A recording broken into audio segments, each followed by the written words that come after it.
தந்தையே, அன்னையர் தம்மோடு வரவில்லையா? அன்னையர் என்னுடன் வந்திருந்தால் நிச்சயம் நாடு திரும்பி இருக்க மாட்டார்கள். ஆனால் ஒன்று நிச்சயம், நடந்து முடிந்த பரீட்சையில் தம்முடைய பேராற்றல் கண்டு பேரானந்தம் கொண்டிருப்பர். குறிப்பாக ராமனின் மாவீரம். உன்னை காண்கையில் ஆனந்தம் கொள்கிறேன். நீ அருகே இருக்கும் வேளையில் மன நிம்மதியை உணர்கிறேன். ஏன் அவ்வாறு கோருகிறீர்கள்? நான் என்றும் தமது அருகே இருப்பவன். எம்முடைய புதல்வன் எங்கே? நீ யார் என்று கூறு.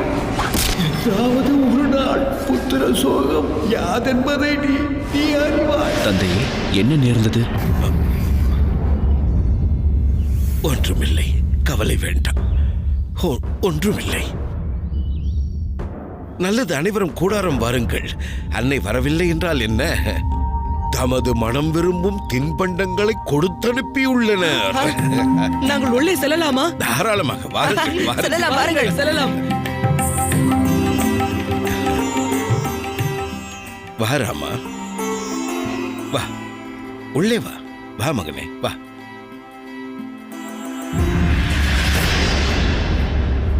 தந்தையே, தங்கள் கால்களுக்கு என்ன நேர்ந்தது? அது ஒன்றுமில்லை ராமா. தந்தையே, அது ஒரு சிறு காயம்தான். வாருங்கள்.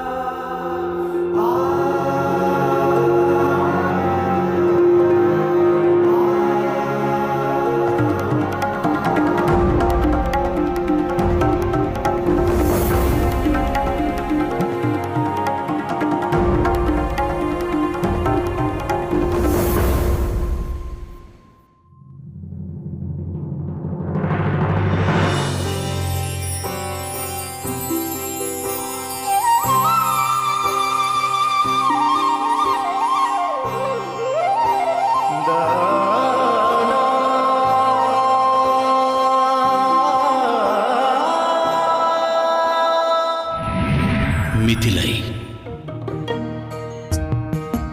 இன்று நான் தம் நால்வருக்கும் சமையற்கலையின் சிறப்புகளையும் நற்பண்புகளையும் எடுத்துரைக்கப் போகிறேன். வாருங்கள்.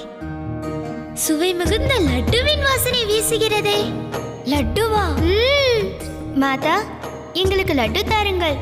முதலில் நான் கூறும் வார்த்தைகளை மிகவும் கவனத்தோடு கேளுங்கள். அதன் பிறகு லட்டு நிச்சயம் கிடைக்கும்.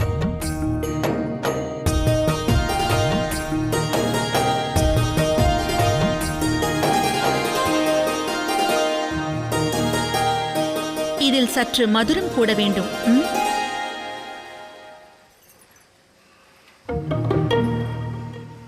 என்ன இது? நீ என்ன உண்கிறாய்? லட்டுவை நன்றாக மென்று உண்ட பிறகு பதில் கூறு. நல்லது. உணவாகும் போஜனம் எத்தனை வகைப்படும் என்று தாம் அறிவீர்களா? 3 வகைப்படும். அவை என்னென்ன? நல்ல போஜனம், அருமையான போஜனம், மிக அருமையான போஜனம். சீதா, சாத்வீக போஜனம், ராஜசீக போஜனம் மற்றும் தாமசீக போஜனம். அதி உத்தமம். நாம் உண்ணும் உணவு எவ்வாறு வகைப்படுகிறது?